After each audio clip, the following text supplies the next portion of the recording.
taken on John Hurt's role, which is kind of interesting because, in all honesty, I never for one second thought Christopher Eccleston fought in the Time War. I thought he was always the result of the Time War. Right. He's damaged. He's not wearing the usual Doctor-style clothes. He's wearing the leather jacket. He's got the short hair. Everything about him says, "Don't touch me. Leave me alone." You know what I mean? So I think he is kind of the outcome of the Time War. But at the same time, and I agree with what Stephen Moffat says here, Paul McGann was the Doctor before Christopher Eccleston, and he was the one that was allegedly went off and fought in the Time War. But Stephen Moffat said that he couldn't picture Paul McGann fighting in the Time War, and neither could I. So obviously when we saw The Night of the Doctor and we saw Paul McGann in it, it's pretty clear he hadn't fought in the Time War. He was doing everything in his power to avoid fighting in the Time War. So of course we needed a Doctor in between the two of them, and that's where John Hurt came from. And even then, I still can't see John Hurt fighting in the Time War. And we've seen the Day of the Doctor, I really wish they had just done this with Paul McGann.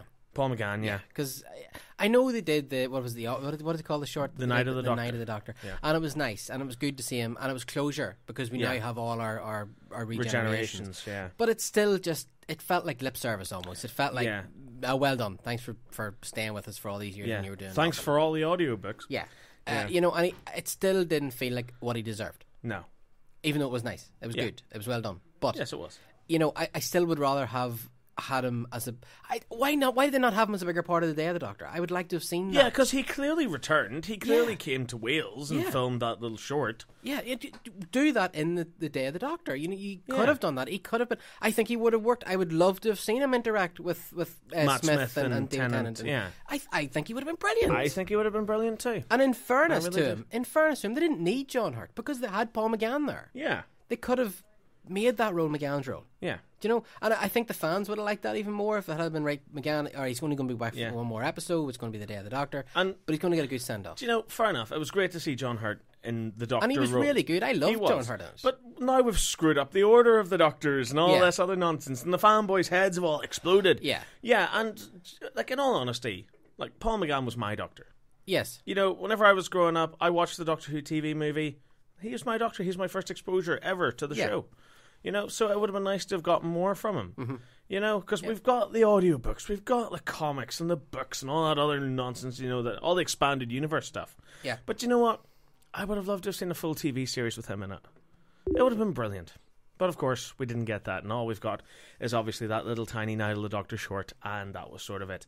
So yeah, I really think he should have been a big part of the Day of the Doctor. Even that short, The Night of the Doctor, like you and me were talking about it, that should have been the pre-credits sequence. Absolutely. And then... Because then it would have been in the continuity of the show. I know it is still within continuity, but then it would have been part of an actual Doctor Who episode. Woohoo, mince pies! Way! The radio show pauses for mince pies. I noticed she's taking the sandwiches away. I know. There she goes. No, you can keep your sandwiches. You can keep the sandwiches. Way on with your sandwiches. No, I don't want them. Yeah. No, we've got our mince pies. We're happy. I don't want a sandwich. Do you want some Schlur? Ooh. A bit of what? Schlur. Oh, Schlur. Schlur. Schlur. Do you want some Schlur? Yeah, go on then. Give us a bit of Schlur. Yes. Right. Never mind. Yes, easy. So we would like to have seen Paul McGann as the really pre-credits. would have. Boom, Paul McGann regenerates, dun dun dun dun dun, into the title music, and that would have been pretty cool. That would have been awesome. And I still feel gypped about the credit music. I still feel gypped. Yeah, I know, because they didn't even play. Because one of my friends, Andrew, actually messaged me on Facebook and said, "Is it just me, or do the opening titles feel really short?" Yeah. And they do, because that's not the full original opening titles. Now, I can understand why they did that. Because obviously, 23rd of November, 1963. Yes. 23rd November 2013. Yes. Around about the exact same time. So 50 years ago to the second, the exact same opening credit sequence was beginning to play. Yes. And that was nice. But I still think it should have sort of faded into the new credits. Do you know that kind of way? Something like that. Because one of the things I was looking forward to the most... Paper cups, calm down. One of the things I was looking forward to the most was the new credits music. Oh, give me the red, please. Sorry, am I distracting you here? Is this... I'm sorry. I'm busy entertaining. Yeah. Easy. It really does have the feel of a Christmas party, doesn't it? Yes, it's only a pity we're live on air. I know. That's right. Give me some red, please. Red? Red. I'll take some red. So, yeah. Leave the bottle. Right. What about this petition to name the new planet? There's been a new planet found. Yes, right? NRBQ or something. Yeah. What's it called? NB40. Right. It's HD 106906b. Good to hear it's in high Most definition. distantly orbiting planet around a single sun-like star that astronomers have been able to identify. Is this the one that they found that shouldn't exist that kind of makes them rethink all what they thought before? Is it? Yeah, I think so. It's not Nibiru. Before all you conspiracy theorists go, oh my god, they're coming. Is it not Nibiru? Nibiru. Nibiru. Okay. Before Star Nibiru. Trek named it. Okay, Yeah. it was Nibiru. So did you taste that? Easy. That's the taste of Christmas dinner right there. Lovely. Right. So the Star Trek, this planet has been found. Didn't know it was there before, and this Doctor Who fans want it to be called Gallifrey. Gallifrey. Why not? Is this going to happen? Nah, probably not. Nah, not a chance. It would be nice, you It know. is nice though. Otherwise known as Gallifrey. It would be kind of cool to go, oh look, Gallifrey. Yeah, Yeah. that'd be kind of cool. Yeah, and then that way we would like the fans would have found it faster than the Doctor. The petition is currently up to 111,000 signatures with a goal of 150,000 signers. It will be delivered to members of the International Astronomical Union as well as Vanessa Bailey, the astronomy graduate student who led the team that made the discovery. Want to sign the petition? We have the link on the page. Right, let us know what you think of the comments. If Gallifrey becomes a planet name, perhaps it will open the floodgates to bring more sci-fi superhero names. Wouldn't it be great if there's like Tatooine? There's Krypton. You know? Awesome sauce. But I think it's a bit pie in the sky, actually. Yeah. Literally. Which is ironic. Yes. Yeah. But it would be nice. It would be nice. It would. Okay, right. We're going to be talking to Stuart from the Monday Movie Show in a few minutes. Now, this is a little oddity. I love this. This is a great little track that I found a couple of years ago by accident, and I love it. It's Star Wars and it's Christmas. Brilliant. Two best things ever, right? Yeah, until you get to the whole TV special. Yeah. Okay. Right. Let's take a wee listen to this. This is Walkers in a Winter Wonderland. Way. Have you ever heard this before? No, I You're haven't. in for a treat. Class.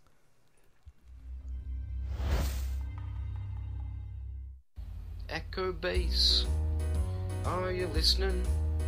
I see white, armor glistening, and sir, I think we should go. I see through the snow, walkers in a winter wonderland.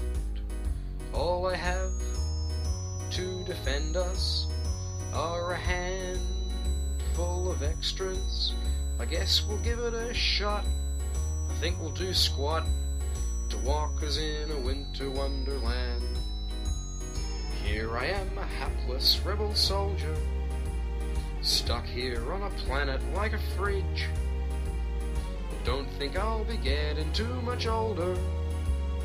Look what I see on the southern ridge. They're so big, they'll get past us. Armor's too strong for blasters.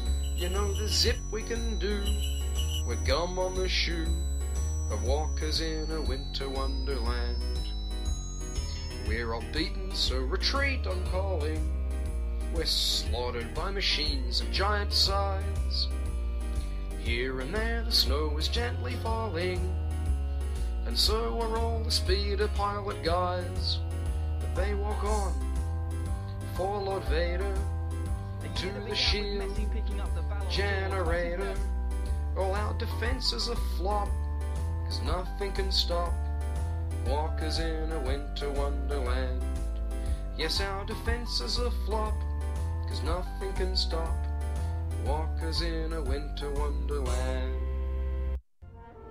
This is Richard Hatch, not the Survivor guy, but the one, the only, the Battlestar Galactica Tom Zeri, Captain Apollo guy, and you are listening to The Nerd.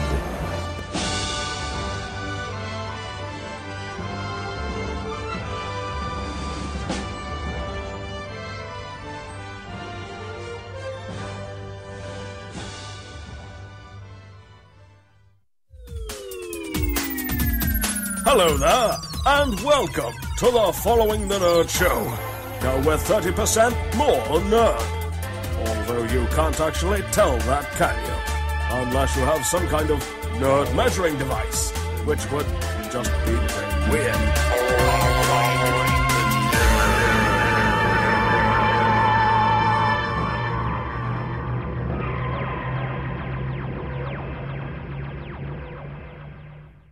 She did Hey there, something this to is me James called Arnold a... Taylor, voice of Obi-Wan. Sorry. What are we going to say? I'll tell you off air. Okay. You'll log. Oh, aye. Yes. Yeah. Right. Right, It's anyway. Christmas. Is it? It's Christmas. I hadn't noticed. It's What with all the Christmas. tinsel and decorations. It's Christmas. And drunken people. Is there many of them still out there? Lurching about in the studio next door. Lurching or lurking? Or both? Both. Both. Yeah. I like that song, Walkers in a Winter Wonderland. like Could double up as a Star Wars song or a Walking Dead song. Right? But the winter bit? Well, We need a snowy episode of Walking Dead to tie it into. Yeah, I would do. Yeah. That would be great. A snowy episode of Walking Yeah, Dead? because all the blood would show up much better on white. Lovely. And the gore and violence and madness. Thank you Anyway. very much to Ruth for the mince pies and the red schlur there. The mince pies are very tasty. They are very nice. They very are. nice. They're small, but perfectly formed, like Ruth herself. Oh, easy now. Grab 'em out. The mince pies are kind of my kryptonite. Really? Yeah, Yeah, no, I can see you kind of fading there. yeah. Yeah, I do like mince pies. Okay, right. as do I. Breaking news: Jurassic Park 4. Phil Tippett's back. Who's Phil Tippett? Oh, tell me you don't know. Tell me No, you do know. No, I don't know who Phil Tippett is. Who's Phil Tippett? He's a legend. He's a Tell the legend. audience He- who Phil Tippett is. He has worked on, Indiana Jones, Star Wars, Empire Strikes Back, A New Hope, RoboCop, Tremors, Dragonheart, Starship Troopers, Spiderwick, Serious? yeah, he's a special effects legend. Phil Tippett. Oh, see, I haven't heard that. Okay, one of ILM's golden boys. So he's back. He's going to be working I'm on. so sorry. I feel like I should be taken out the back and flogged. You Yes, know? later. Naughty. Yes. Is that a threat or a promise? Yeah. Anyway. Right. Yeah. So, right. We have a new Sarah Connor. Yes, we do. I'll be back. Right. Hey? No, that was actually the Terminator said that. But whatever. What happened there? I don't know. What? Fade it out a little. Yeah. Yeah. no, I Hello, can tell. Mark.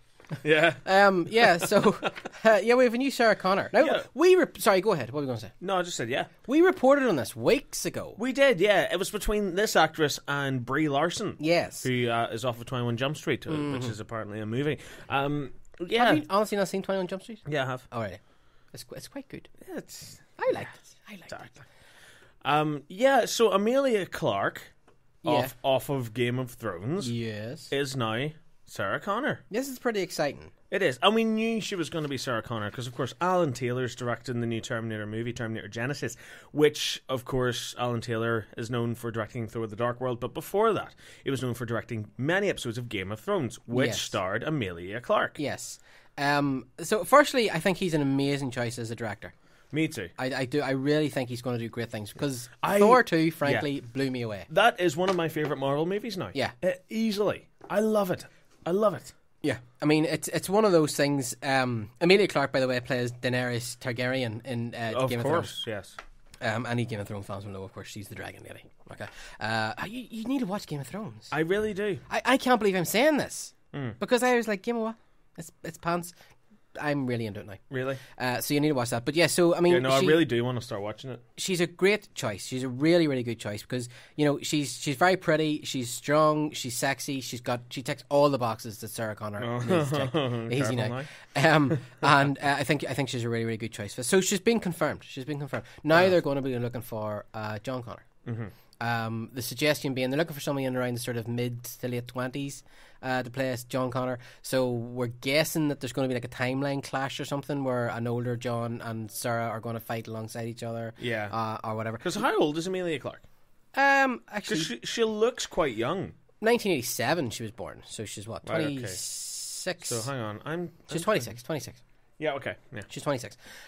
So yeah, so she's obviously, I mean, that'd be around the age I would say Linda Hamilton was the first time she played.